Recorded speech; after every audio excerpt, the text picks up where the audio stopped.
귀한 교회 초대받아서 이렇게 말씀 나누게 하신 기회 주셔서 감사합니다. 오전에도 같은 제목으로 말씀을 나눴는데요. 2부 연달아서 하는 경우에는 제가 평생 처음인 것 같아요. 그래서 했던 설교 말씀을 또 하려고 그러니까 이거 어떻게 좀 약간 그래요. 그렇지만 그냥 또 했던 말씀 또 이끄시는 대로 좀 또 준비한 대로 해보도록 하겠습니다.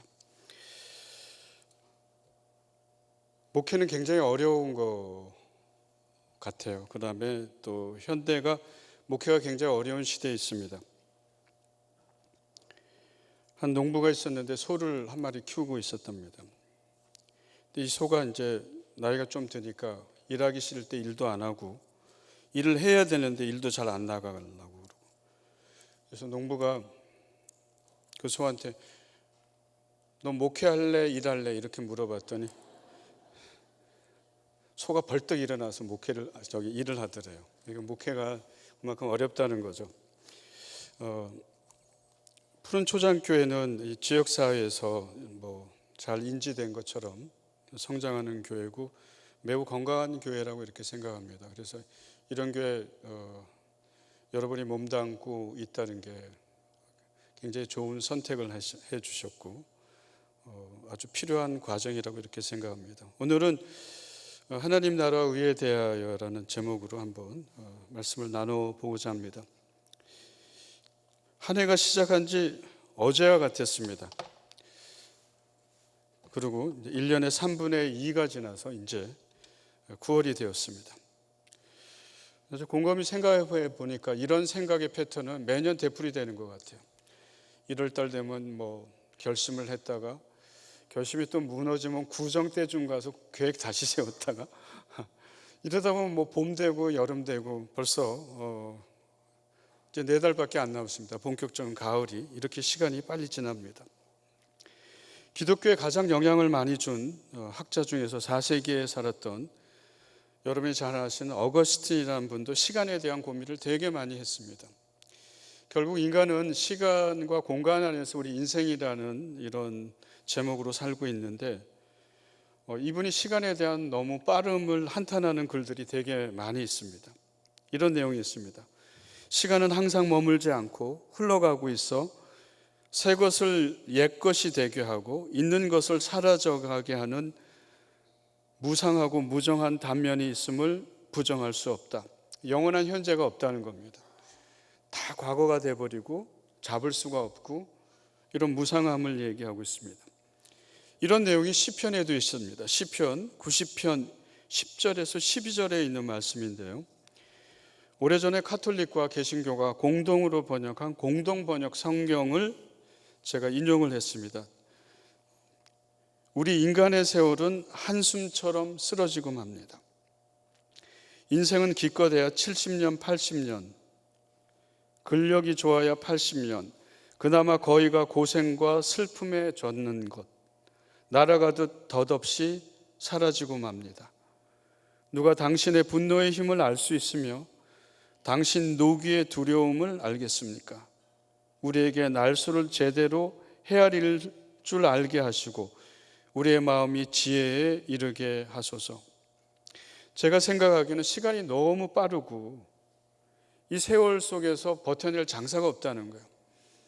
시간이 지나면 사람이 생로병사를 다 겪고 또 죽음을 맞이하고, 그러니까 이 시편의 기자는 마지막으로 하나님 앞에 부탁하는 게 우리의 제한된 시간이 있으니까 이 제한된 시간을 잘 헤아릴 수 있는 지혜를 주십시오.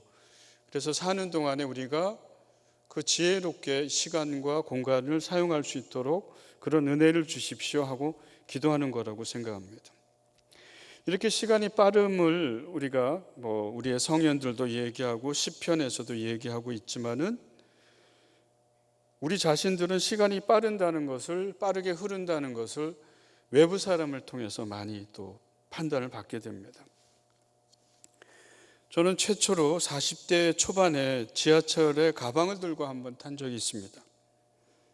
근데 그때 외부에 일이 있어서 강의를 좀 해주고 이렇게 오는 길이었는데 제가 피곤해 보였던 모양이에요. 40대 초반이면 젊잖아요.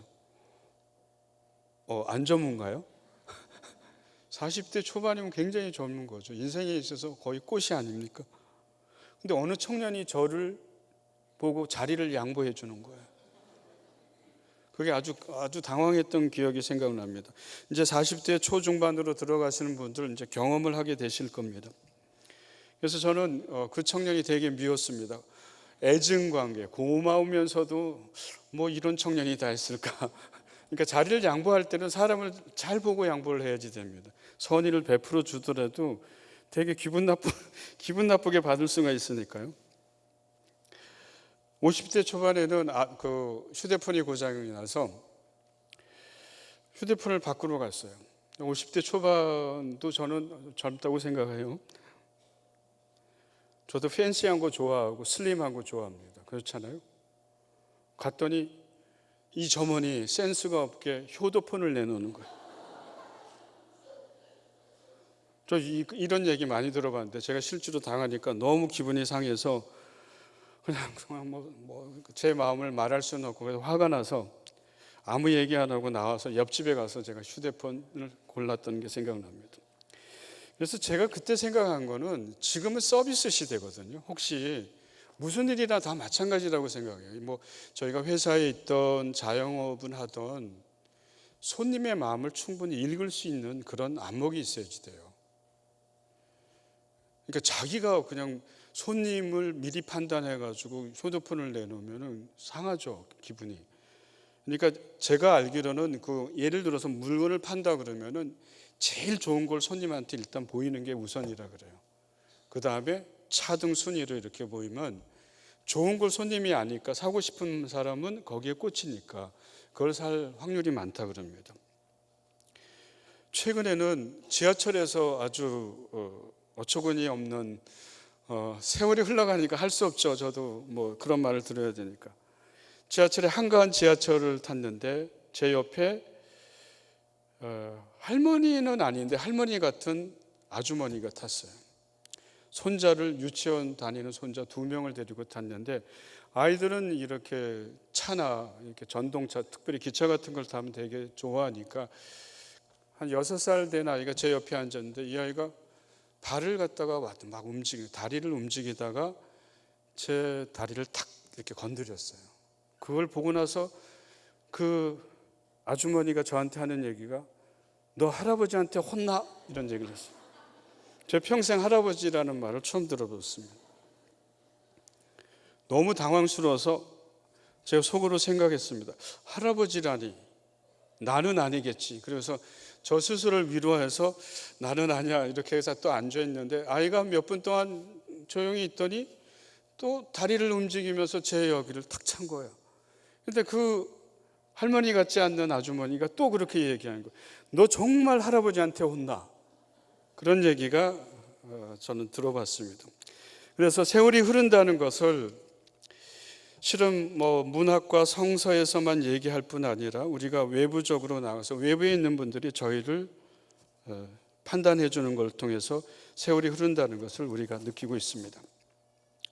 그런데 이렇게 개인의 시간과 인류의 시간들이 계속적으로 흐르면서 인간 사회의 변화를 크게 준 것은 나이의 혁명이 시작되었다는 겁니다.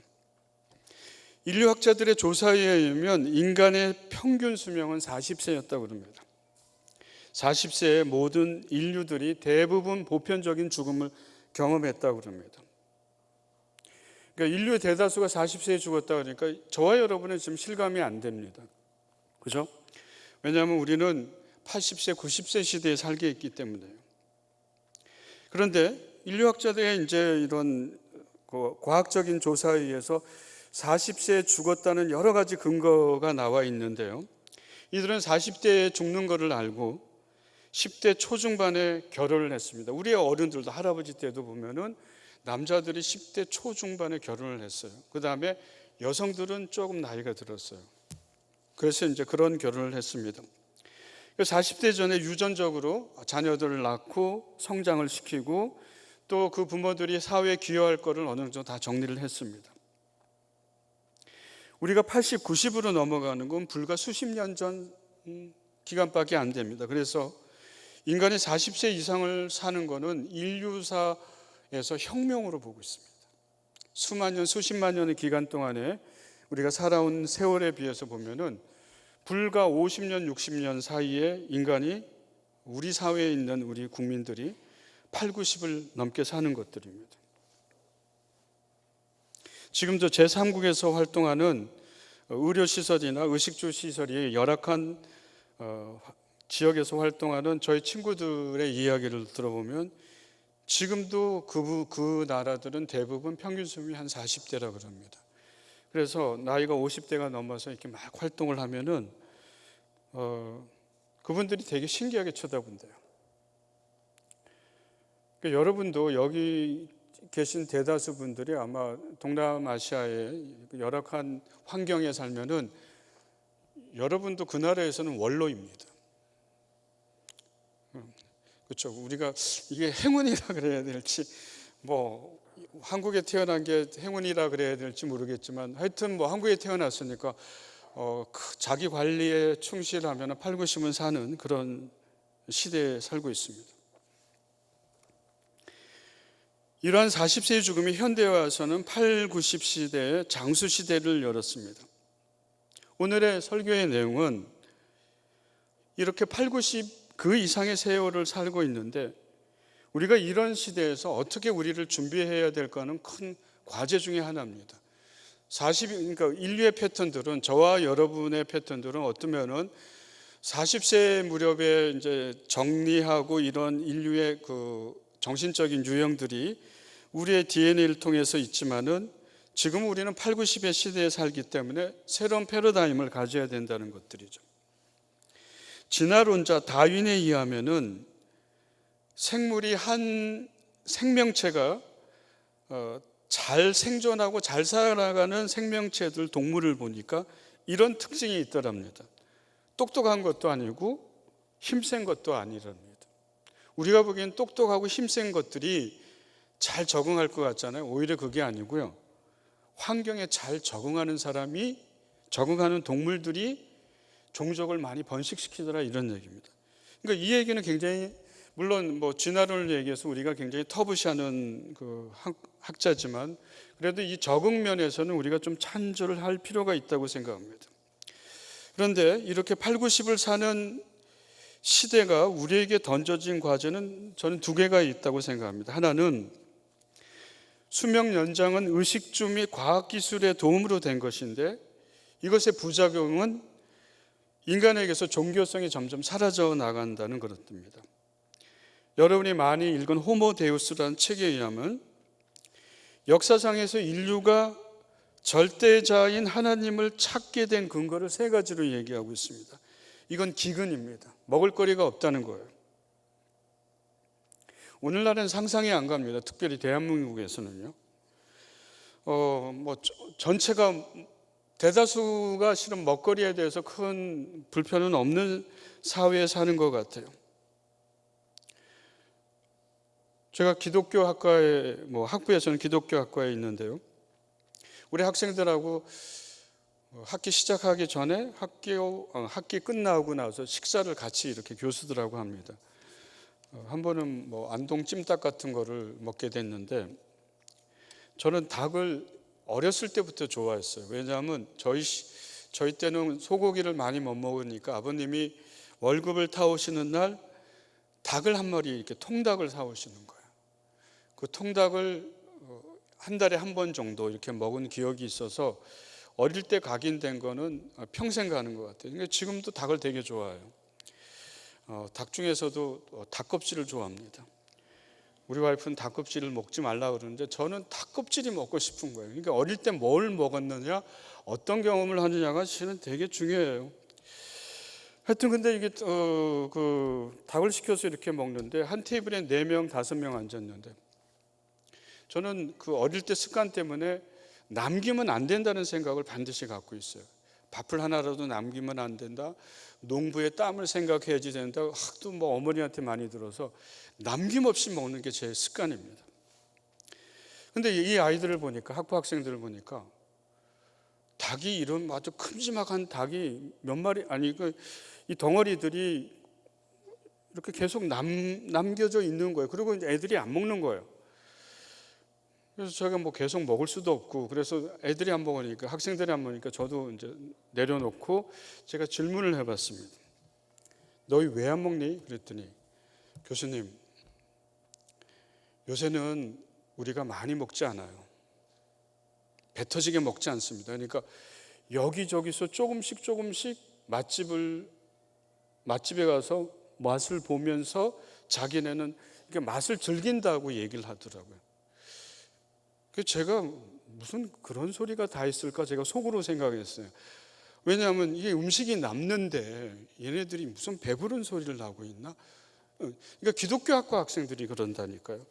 그래서 실은 기근은 우리 시대의 큰 문제가 아닌 거예요. 그러니까 한마디로 얘기하면 기근, 전쟁, 질병인데 기근도 없어지고 거의 다 전쟁도 오히려 많이 없는 거예요. 아주 비참한 전쟁이. 왜냐하면 잘못하면 이제 핵전쟁하고 무서운 무기들이 있기 때문에 잘못 시작하면 많은 사람들이 피해를 입을 걸 아니까 어떤 긴장 관계를 이루는 거예요. 밉지만은 이게 잘못되면 인류가 파멸될 수 있기 때문에 어떤 긴장 관계에서 어떻게 협상을 통해서 이루어가는 것들이죠. 또 하나는 질병의 문제입니다. 질병이 굉장히 많이 사라졌습니다. 우리가 대부분의 가정이 한 명 자녀 출산하는 여러 가지 이유가 있겠지만 그 중에 하나는 이 병에 대한 치료들이 너무나 잘 되니까 신생아를 낳아도 99%는 생존하면서 건강하게 살 수가 있는 거예요.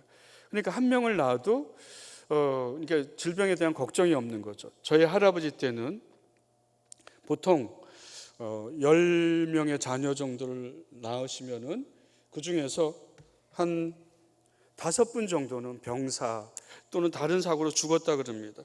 근데 오늘날에는 한 명 정도로 충분하니까 인류가 기근, 질병, 그 다음에 전쟁으로 인해서 하나님과 절대자를 찾을 수밖에 없었던 그런 조건들이 오늘날은 거의 다 없어지는 거예요. 그러니까 현대인들한테는 종교에 대한 생각들이 많이 없어지는 거예요.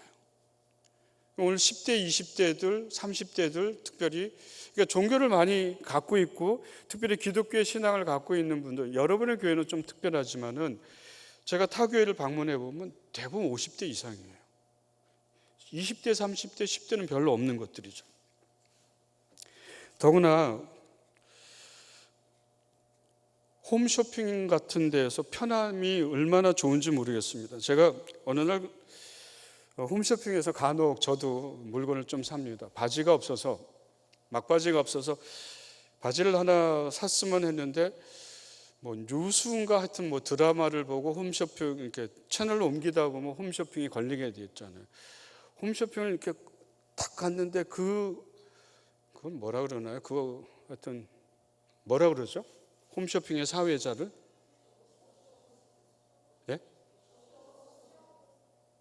잘 안 들립니다. 하여튼 그분이 이런 거예요. 아우 드라마 보고 지금 오셨군요. 이렇게 얘기하는 거예요.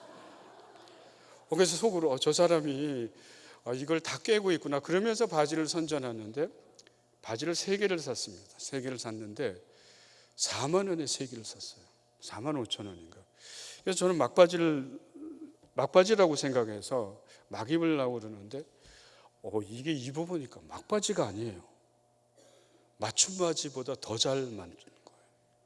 그러니까 요새는 정말 바지 하나에 10,000원이라 그래도 이게 싼 거 같지만 오래 입을 수 있고 너무나 잘 맞는 것들, 이런 편한 것들이 우리 사회에 즐비한 것들입니다. 아까 얘기한 대로 먹거리가 생존의 문제였는데 한국에서는 먹거리가 생존의 문제가 아니라 즐김의 대상이 되는 것들이죠. 유튜버들이 먹거리를 가지고 이게 막 여러 가지도 즐기고 한국 내에서만 아니라 한국 밖으로도 나고 노래도 많고 맛집도 많고 여행도 많고 이게 어쩌면 한국 사회를 이루고 있는 아주 중요한 문화 중에 하나라고 생각합니다. 이런 풍요 속에서 우리가 하나님에 대한 생각을 잃어가고 또 장수시대로 하면서 종교에 대한 생각을 안 한다는 것들입니다. 하워드 클라인벨이라는 미국의 상담학자가 있었습니다. 이분이 등대의 비유를 했는데 해안 도시에 가면 등대가 있는데 등대는 맨 처음에 등대가 세워진 가장 큰 이유가 표류하는 배, 난파선들, 또 그 사람들을 구조하기 위해서 지역 사람들이 힘을 합해서 자원봉사로 등대를 세우고 거기서 이제 그 표류하는 배와 사람들을 구조해 주는 게 최고의 목적이었다 그럽니다. 근데 인간의 문화는 동물의 세계하고 틀리게 계속 발전을 하고 변화를 시도해야지 되는 속성을 갖고 있습니다. 저는 그건 하나님이 우리에게 주신 속성이라고 생각합니다. 제가 어느 가게에 이렇게 가보니까 그분이 그러더라고요. 가게는 제법 잘 되는 가게입니다. 가게는요 2년마다 인테리어를 다시 해줘야 된대요. 그런 얘기 많이 들어보셨죠? 그러니까 요새 가게는 이렇게 상점 비즈니스는 특별히 이렇게 환경이 중요한 이런 비즈니스들은 계속 고정된 환경으로 이 시설로 계속 가면은 손님들이 그러니까 질식한대요. 그러니까 너무 싫어가지고 그러니까 이게 좀 생각이 있고 또 능력이 되는 분들은 그걸 계속 변해준다는 거예요. 그러니까 이 등대도 옛날처럼 가만히 있지 않고 거기서 이게 발전이 돼가지고 뭐 자본도 또 생기고 그러니까 사람을 고용해서 사람을 쓰고 계속 발전되다 보니까 이 해안 도시가 위락 도시로 바뀌는 거예요. 그러니까 해안 도시에 가면 여러 가지 즐길 수 있는 문화가 형성된 것들이 실은 이러한 시초가 있었다는 거예요. 근데 문제는 어느 누구도 해안 도시를 가서 여기에 처음의 시작이 등대에서 시작됐다고 생각하는 사람은 별로 없다는 겁니다. 그러니까 현대 비극 중에 하나는 장수 시대를 가면서 의식주의 문제가 해결되면서 저와 여러분 사이에는 과거에 우리 조상들이 하나님을 믿었던 그런 열정보다는 굉장히 식어진 열정으로 오늘의 시대를 살고 있다는 것들입니다. 두 번째는 수명이 늘어난 시대를 살아가면서 현대인들에게 여러분과 저에게 가장 중요한 과제 중에 하나는 이제 그러면 어떻게 무엇을 하고 먹고 살 것인가 하는 문제입니다. 저는 굉장히 중요한 문제라고 생각합니다. 왜냐하면 우리가 40 정도의 인류의 수명이 끝나는 시기에서 이젠 그게 2배로 늘어났습니다. 아까 얘기 드린 대로 인간 수명이 2배로 늘어나는 그 시기는 불과 한 5, 60년 사이에 인간의 수명이 이렇게 됐습니다. 앞으로는 더 늘어날 거라고 합니다. 어떤 학자들은 120세, 150세까지 보고 그렇게 되면 청년기가 50세까지 청년기래요. 기분 좋으세요? 50세까지 청년기면은 이제 문화가 완전히 바뀌게 되는 거예요. 싱글 문화가 우리 사회의 주류로 아마 들어올 겁니다. 그리고 이 주류된 문화의 구조에 따라서 상품을 팔려는 상품 문화가 또 변화가 되겠죠. 이런 인간은 계속적으로 변하니까요. 이런 겁니다. 그런데 이러한 가운데서 우리에게 중요한 과제는 오늘 성경에 나온 것처럼 예수님 시대에도 굉장히 문제였고 오늘날의 시대에도 문제입니다. 수명이 2배로 됐는데 과연 무엇을 하고 어떻게 어떤 일을 하면서 먹고 살 것인가에 대한 얘기입니다. 일에 대한 것 현대적으로 우리가 얘기하면 내가 살아가면서 자기 실현을 한다는 얘기입니다. 내 꿈을 실현한다는 것. 근데 이 말씀을 좀 여러분 잘 경청해 주셨으면 좋겠는데 자기 실현이라는 것은 저는 성서에 우리가 하나님이 예수님을 통해서 하는 말씀과 전혀 다른 말씀은 아니라고 생각합니다. 자기 실현. 이거는 뭐냐면 하나님이 우리에게 유전적으로 환경적으로 준 나만이 잘할 수 있는 어떤 유니크한 것들이 우리한테는 분명히 있습니다. 그게 어떤 사람한테는 공부 쪽일 수 있고 어떤 사람은 예체능일 수 있고 다양한 방면으로 나타날 수 있는 것들입니다. 어떤 사람은 대인관계를 너무 잘해서 그 방면으로 나가는 사람도 있을 거고 이게 유니크한 겁니다. 이게 자기 실현이라고 저는 보고 있습니다. 유대인 랍비들이 이런 얘기를 한 거를 제가 봤습니다. 하나님이 우리 일생이 끝난 이후에 하나님 나라에 갔을 때 하나님이 물어보는 첫 번째 질문 무엇일 것 같으세요? 옛날에 제가 부흥회에 가니까 어떤 목사님이 이해하고 들으세요. 그 목사님 성경이 되게 중요해서 하나님이 우리한테 성경 몇 번 읽고 왔니? 이렇게 질문한다 그러는데 뭐 그럴 수도 있죠. 그러나 첫 번째 질문은 아니라고 생각합니다. 유대인 랍비가 한 얘기가 되게 의미 있습니다. 너 하고 싶은 것을 하고 왔니? 정말 네가 하고 싶은 것을 내가 너한테 생명을 주고 인생이란 시간과 공간을 줬는데 너가 정말 하고 싶은 것을 하다 왔니? 이 질문이라고 생각합니다. 왜냐하면 하나님은 저도 부모로서 저 자녀가 굉장히 행복하게 살았으면 좋겠다는 게 제 첫 번째 꿈입니다. 뭐 다른 걸 다 차치하고 나서 행복하고 내가 인생을 사는 게 되게 행복하다, 또는 가족을 이루고 있는 게 되게 행복하다, 이런 것들. 그러면 이런 행복하기 위해서 첫 번째로 따라야 될 것들이 우리가 평생 우리 일생의 반 이상을 직업을 가지면서 일을 하면서 하는데 일을 하면서 행복하니? 행복함을 우리가 느끼고 있는가? 이건 굉장히 중요한 과제 중에 하나라고 생각합니다. 그래서 저와 여러분은 이 장수의 시대를 가면서 내가 무엇을 가장 잘할 수 있는지 고민하고 찾고 스스로에게 질문을 던져보고, 그리고 하나님 앞에서 내가 무엇을 가장 잘할 수 있는지 하나님 나로 하여금 발견할 수 있도록 도움을 주세요. 이런 질문을 던져야지 되고, 가족들은 우리의 아이들이, 우리의 성장하는 여러분 교회에 있는 아이들이 무엇을 가장 잘하면서 이 세상에 그런 직업을 가지면서 살 수 있을까를 발견하도록 도와줘야지 되고, 공교육의 시스템과 사회 구조와 정치와 문화들은 이런 데 다 협조해야지 됩니다. 이래야지 사회가 좀 평온한 사회, 살아가는 것이 재미있고 인생이 감사한 그런 조건이 된다고 생각합니다. 성경은 이런 우리의 상황을 통해서 하나님이 예수님을 통해서 우리에게, 오늘의 본문도 그렇고 마태복음 7장 7절에 보면 우리에게 구하고 찾고 문을 두드리라고 얘기하고 있습니다.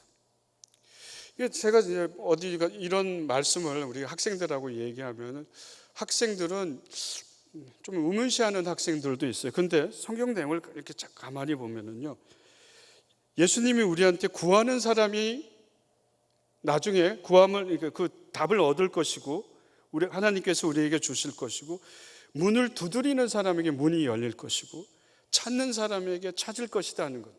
이 구절들은 제가 보기에는 기독교 같아. 기독교에서 우리가 신앙교육을 하면서 되게 놓치는 파트라고 생각합니다. 헌신을 굉장히 얘기하는데 헌신도 굉장히 중요한 축이에요. 근데 또 하나의 축은 하나님이 우리 자녀들과 우리들과 이 장수시대에 무엇을 봉사하면서 또는 일을 하면서 살 수 있을까를 발견하게 하는 이런 교육, 두 가지 축이 있어야지 된다고 생각합니다. 예수님도 겟세마네 동산에 올라가서 기도하실 때 이런 기도를 하셨습니다. 이 잔을 내게 옮기시옵소서. 본인의 의지예요. 그러나 하나님의 뜻대로 하옵소서. 예수님이 이런 기도하는 거하고, 만약 이 잔이 나한테 오지 않았으면 좋겠습니다, 이런 기도를 안 하시고 하나님의 뜻대로 하옵소서 이런 얘기하고, 앞에 하나님 이 잔을 내가 안 맡았으면 좋겠어, 안 받았으면 좋겠습니다, 이런 내용하고는 되게 차이가 있다고 생각합니다. 그러니까 네가 가지고 있는 너의 소원이 무엇이냐는 얘기죠. 그렇지만 궁극적으로는 하나님의 뜻대로 되길 원한다는 그런 것들이죠. 솔로몬이 하나님 앞에 기도를 하고 나서 하나님이 나타나셨을 때, 그래 네가 나를 위해서 이렇게 헌신해라, 이런 말씀보다는 내가 무엇을 너를 위해 해줄까, 이런 거예요. 그 얘기는 내 마음에 갖고 있는 간절한 어떤 원함과 신앙 가운데 있는 소원이 없이는 답을 못하는 것들이죠. 하나님이 여러분에게 나타나셔 내가 너를 위해서 무엇을 해줬으면 좋겠니? 이렇게 물어보고 계십니다. 실존주의 문학가였던, 제 기억에는 카프카라고 생각하는데, 성이라는 소설에는 이런 내용이 있습니다. 어느 나그네가 성 안으로 들어가려고 했는데 큰 문이 있어요. 근데 이 문을 통과해야지 성 안으로 들어가고 있는데 문지기들이 여기 지키고 있는 거예요. 그래서 들어가려니까 막는 거예요. 그러니까 막으니까 이 사람이 못 들어갔죠. 그래서 옆에 앉아 있었어요. 옆에 앉아 있어서 이 사람 생각은 나중에 다른 사람들이 들어가고 출입을 할 때 내가 따라서 문이 열릴 때 들어가야지, 이런 생각을 하고 앉아 있었습니다. 그렇게 하면서 기다린 세월이 20년이었습니다. 20년이 지났을 때 이 사람은 부시시 일어나서 그 성지기한테, 문지기한테 가서 물어봤어요. 왜 20년 동안 이 문을 출입하는 사람이 단 한 명도 없었습니까? 그러니까 문지기가 하는 얘기가, 이 문은 너만이 들어갈 수 있는 문이다.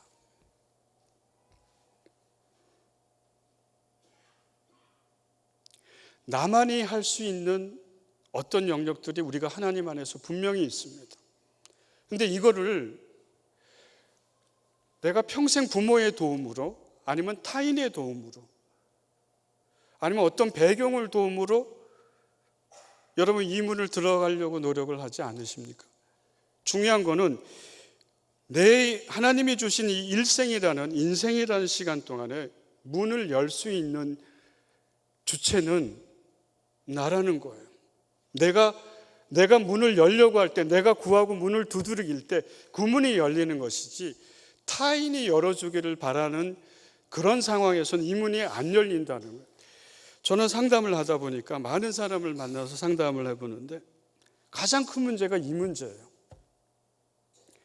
내가 이 문을 열지 않고 사회 시스템이 이 문제를 해결해 주길 원하거나, 더구나 상성에서도 내가 자립적이지 않고 자립적 생각과 물질적 자립이 안 되고 내 부모가, 내 환경이 문이 열어주기를 고대하는 사람들이 예상외로 많은 거예요.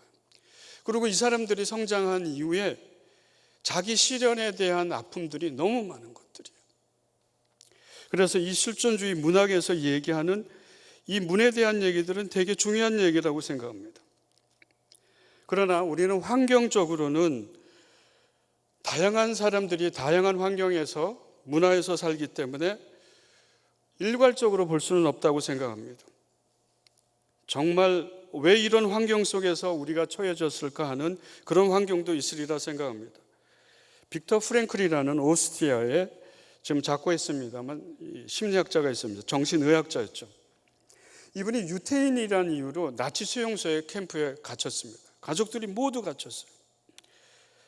그리고 자기를 제외한 모든 가족이 거기서 다 죽었어요. 이분이 나치 수용소에서 고민을 한 거예요.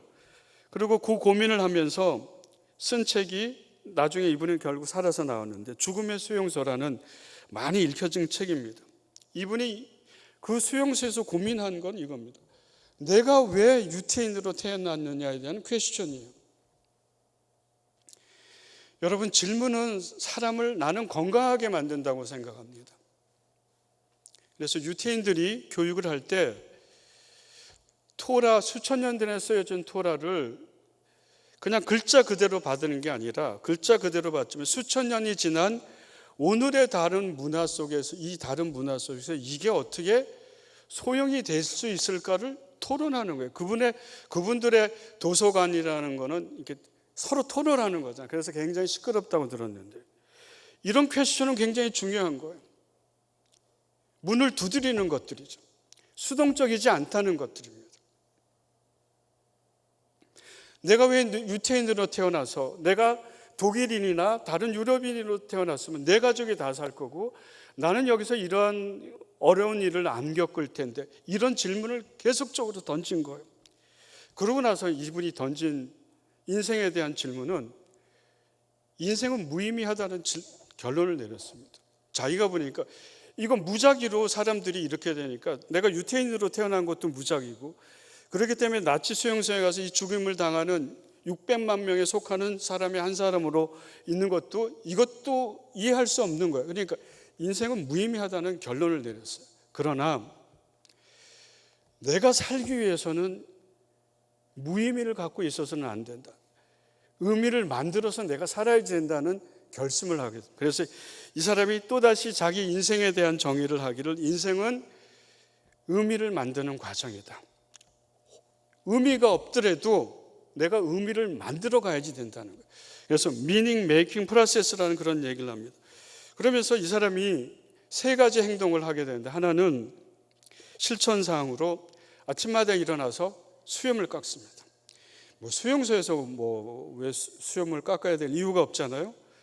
여러분 아침에 오실 때 다 머리에 훅가시도 하시고 화장도 하시고, 왜냐면 보이지 않게 남들이 나를 보니까, 저도 머리숱이 자꾸 빠지니까 이렇게 머리숱 안 빠지게 이렇게 좀 위장도 하고 그렇게 하는 거죠.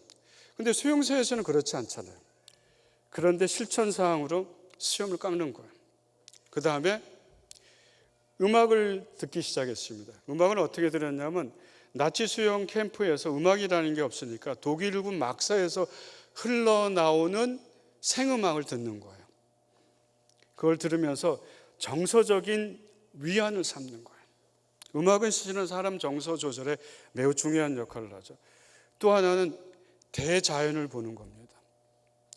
여러분 오늘 본문도 자연하고 나왔지만, 여러분 뒤 교회 옆면이죠. 이 옆면이 이게 궁산인가요? 이거 굉장히 큰 혜택이에요, 여러분. 대자연을 본다는 거는 하나님의 손길을 느끼는 거잖아요. 이게 이분이 이제 큰 태양이 노동하다가 이렇게 떨어지는 석양을 보고 싶은 거예요. 그 장엄함을 보고 싶은데, 노동하다가 허리를 피면 이제 맞으니까, 그래도 맞는 걸 각오하고 그 대자연에, 내가 이 초라한, 왜 여기 있는지는 이유는 모르지만 내가 이 대자연을 보고 싶은 거예요. 그러니까 하나님의 손길을 보고 싶은 거예요. 그래서 허리를 피는데, 근데 그러면서 맞는 그런 장면도 나옵니다. 그러면서 결국 이 사람은 또 하나의 목표로, 내가 이 안에서 이루어진 모든 독일군의 만행을 후에는 분명히 기록을 할 것이다. 그러네. 결국 그 사람은 이제 이 수용소에서 일어났던 모든 일들을 책으로 적었습니다. 그래서 이제 전 세계인들이 많이 읽는데, 그게 이제 죽음의 수용소라는 겁니다. 성경은 32절에 우리가 살아가면서 하늘에 계신 아버지께서는 너에게 어떤 것이 필요한 것을 아신다고 얘기하고 있습니다. 26절에는 너희 하늘 아버지께서 이걸 다 먹이신다고 얘기를 하고 계십니다.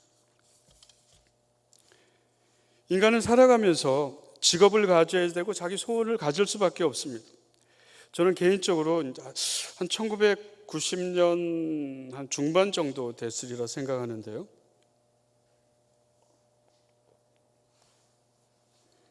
(90년도) 초에 제가 미국에 공부하러 갔습니다. 그 당시 생활비가 한 달에 150불이 들었습니다. 먹는 것만요.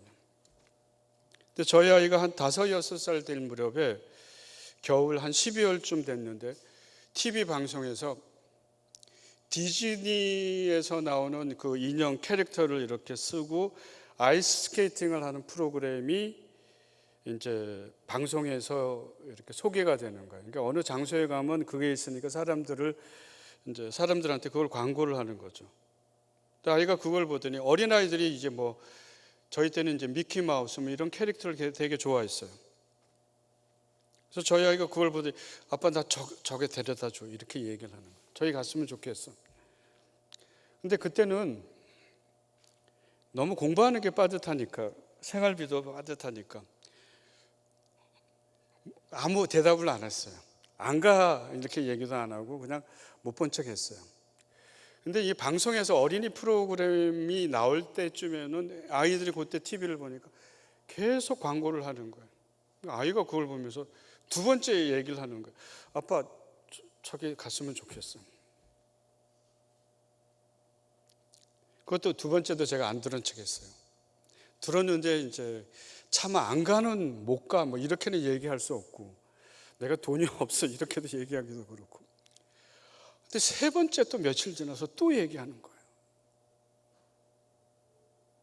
근데 그때는 제가 안 갈 수가 없을 정도로 마음이 움직였어요. 아이가 저렇게 가자고 그러는데 내가 뭐 빚을 내서라도 가야지 될 것 같아서 카드로 이제 긁었습니다. 네, 한 사람당 25불이에요. 그러니까 75불이죠. 그러니까 우리 생활비, 한 달 생활비의 반입니다. 근데 저녁에 갔으니까 밖에 나가서 짜장면 먹어야 되지 않나요? 뭐 햄버거 하나라도 먹어야 되지 않겠습니까? 그러면 대략 한 100불 정도 나와요. 그래서 12월 무렵에 제가 그걸 이제 끊고 시카고 남부로 가면 유나이티드 센터라고 있습니다. 이게 농구팀이 시카고의 농구팀 중에서 불스라는 팀이 있는데 아마 그 경기를 하는 그 센터입니다. 거기서 이 공연을 하는데 제가 이제 12월 달이니까 바람이 좀 차갑고 주차하고 나서 이제 그 공연장까지 가는데 한 200m 정도 되는데 바람이 제법 이렇게 많이 불었어요. 그러니까 저희는 추워가지고 이렇게 움츠리고 있는데 아이는 차에서 내리자마자 좋아가지고 막 뛰어가는 거예요. 앞으로 뛰어가다가 뒤를 탁 보면서 아빠 엄마 고맙습니다 인사를 하는 거예요.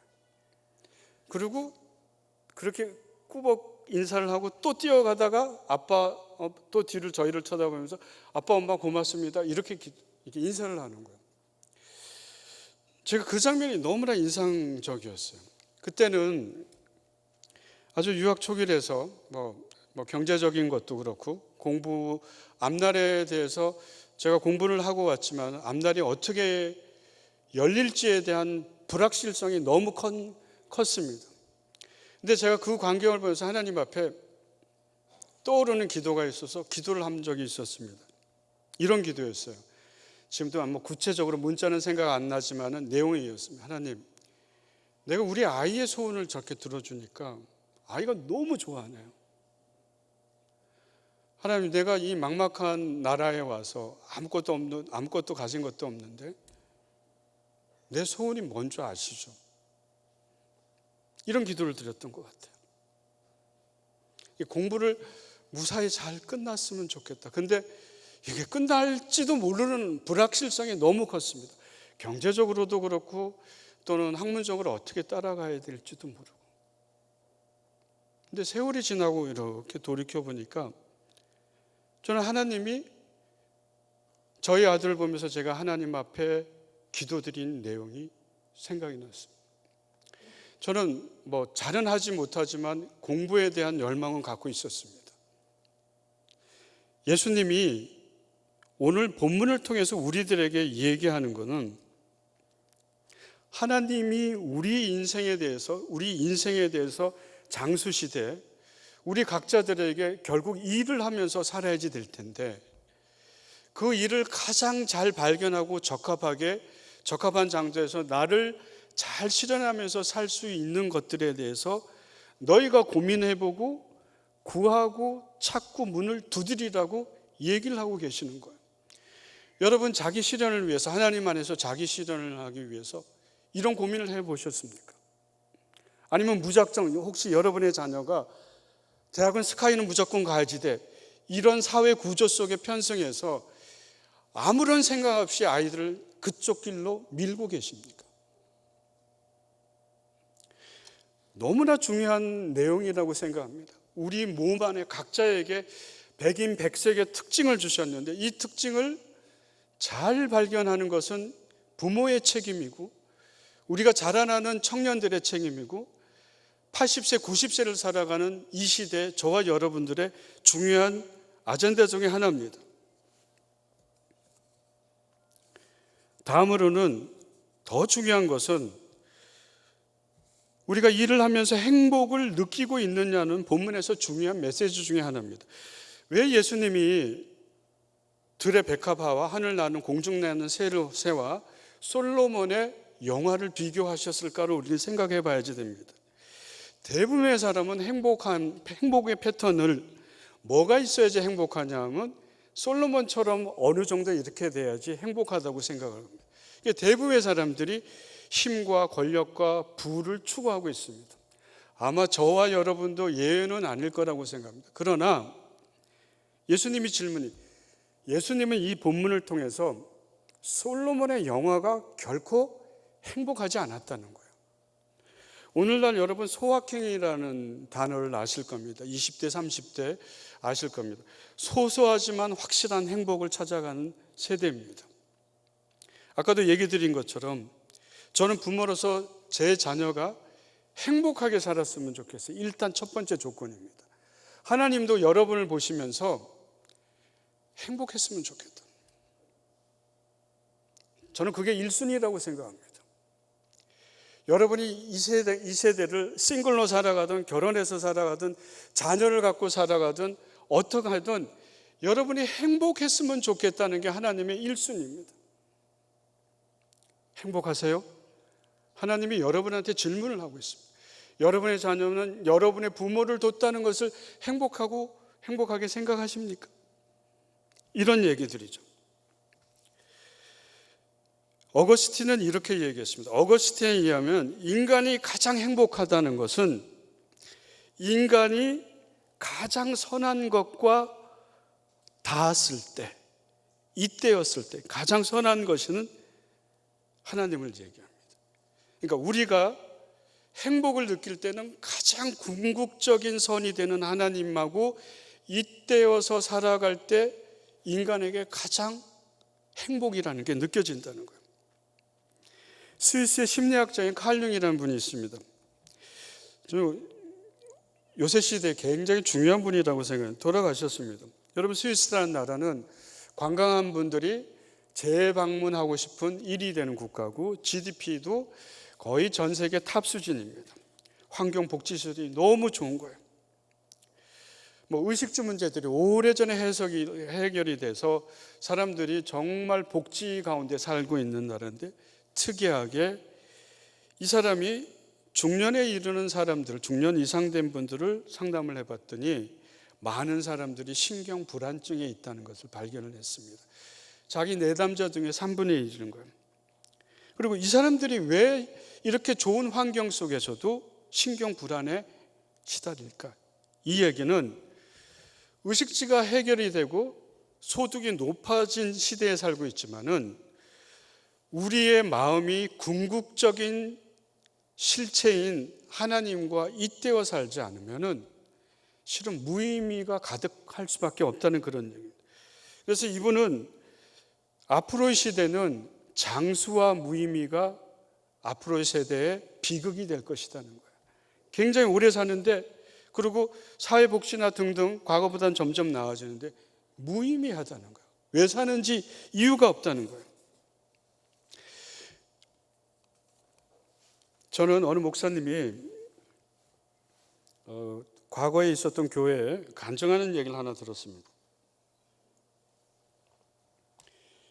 이 목사님 교회에 여자 의사가 한 번 있었다 그래요.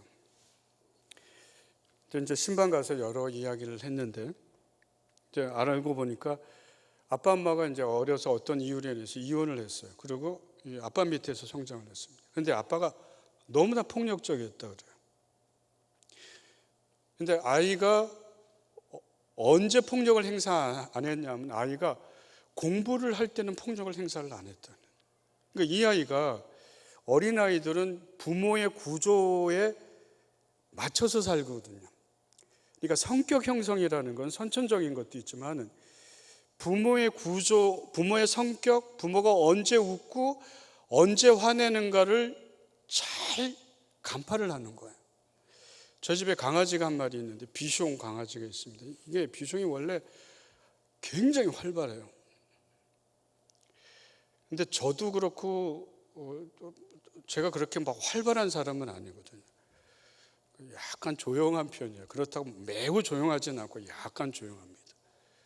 근데 6년 동안 이 강아지가 저희 집에 있으니까 이 활발했던 애가 아주 조용하게 살아가는 거예요. 왜냐하면 정말 맞아요, 여러분. 강아지가 주인의 성격을 담는다 그랬잖아요. 그런 얘기 들어보셨습니까? 그러니까 모습도 담는 것 같아요. 저희 학생들한테 우리 집 강아지 얼굴을 보여줬더니 그러더라고, 학생들이. 교수님하고 얼굴이 똑같네요. 뭐 이게 맞을지 틀릴지는 모르겠지만, 이렇게 힘이 약한 존재들은, 어린아이들이나 동물들은 주인의 성향에 맞춰가면서 성격이 형성이 된다는 거예요. 굉장히 중요한 얘기입니다. 그런데 이 사람이 이렇게 구타를 안 당할 방법은 공부하는 거니까 공부에 올인을 한 거예요. 책상에 무조건 앉아 있었던 거예요. 근데 머리는 굉장히 좋아서 공부를 머리 좋은 데다가 책상에 무조건 앉아 있으니까 너무너무 공부가 잘 된 거예요. 그래서 의대를 들어간 거예요. 의대를 들어가고 의대에서 공부를 너무 잘해가지고 아주 일찍 의대를 졸업하자마자 인턴 레지던트 끝나자마자 교수로 된 거예요. 다른 사람보다 군대도 남자보다 안 가고 그러니까 빨리 됐죠. 그런데 목사님이 이제 싱글이었습니다. 목사님이 신방을 가면 이 사람이 어디에 식사를 대접하냐면 그냥 냄비에다가 김치찌개, 명태찌개 이런 거를 해주는 찌개집에 가는 거예요. 허름한 찌개집에 5,000원짜리, 6,000원짜리. 그래도 목사님이 왔으면은 목사님이 더 맛있는 걸 접대하고 싶은데 이 사람은 이쪽으로 가는 거예요. 그래서 왜 이런 데로만 데려오냐 이렇게 물어봤더니 이분이 하는 얘기가, 나는 여기서 김치찌개와 이런 찌개류를 먹으면서 어려서 내가 어머니한테 못 받은 정을 아줌마가 해주는 이 찌개를 통해서 느끼고 싶어서 여기 온다는 이런 얘기를 합니다. 인간의 성장에 있어서 부모가 어떻게 해주냐는 우리 정신건강에 굉장히 중요한 얘기. 그런데 이렇게 머리가 좋던 분이 강압적인 구조에 의해서 공부를 밖에 할 수 없었고 또 집안도 그렇고 이런 사람이 일찍 의사가 됐지만은 어느 날 오전에 진료를 끝난 이후에 오후에 자기 사무실에 가서 목매달아 자살을 했습니다.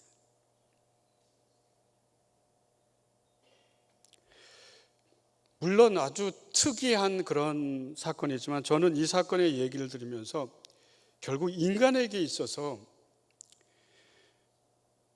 안정된 부모, 정서적으로 안정된 부모, 나를 지속적으로 어떠한 상황에서도 나를 지지할 수 있는 부모를 우리가 모시고 살아간다는 것은 자녀들한테 굉장히 큰 축복입니다.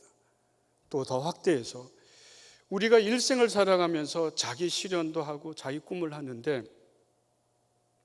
솔로몬의 영화와 권력은 가졌지만은 하나님과 잇대어서 살아가지 못하면 그 재물과 권력들은 자기를 파괴하는 도구가 될 수가 있을 것입니다.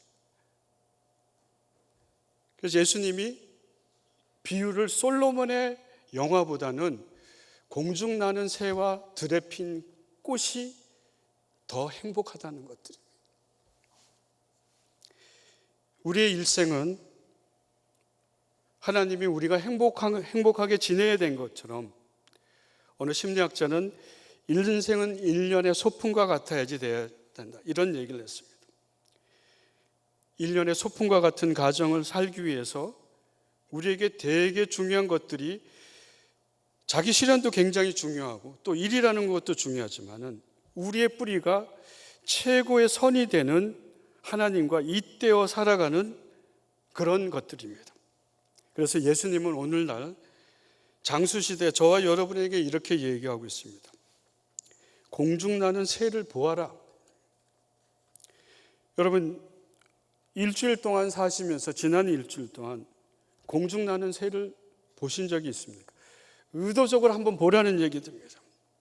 그 새가 어떻게 움직이고 어떻게 날아다니고 어떻게 자기의 일생을 사는지 좀 생각해 보라는 겁니다. 들에 핀 꽃을 보면서 이것이 어떻게 자라는지 살펴보아라는 거예요. 현대인들은 의식주의에 대한 편안함, 또 전자문화의 어떤 활성화, 이런 것들 때문에 이런 것들을 굉장히 많이 놓치면서 살아가는 것이라고 생각합니다. 그래서 예수님이 오늘날 저와 여러분에게 부탁하는 것은 우리가 장수시대 80, 90을 살아가는데 우리가 하나님 앞에 기도하는 중요한 제목은 하나님 나라가 우리의 가정과 사회와 일터에, 교회에 구조적으로 정착할 수 있는 그런 목표를 가지고 하나님의 의, 공의와 사랑을 가지고 이 세 가지 구조에서 우리가 구하면서 일생을 살아라 이렇게 부탁하고 있습니다. 그렇게 할 때 우리가 솔로몬의 영화처럼 많은 권력과 부귀와 영화는 없지만은 인생에 행복할 거라는 거예요. 오늘날의 시대는 확실히 소확행의 시대라고 생각합니다. 이 말씀을 여러분이 생각하시면서 이 장수 시대에 내가 어떻게 하면 하나님 안에서 하나님이 주신 인생을 행복하게 살지, 또 우리 자녀가 내가 아빠 엄마가 있어서 행복해요. 내가 이 사회에 사는 게 행복해요. 이 국가에 사는 게 행복해요.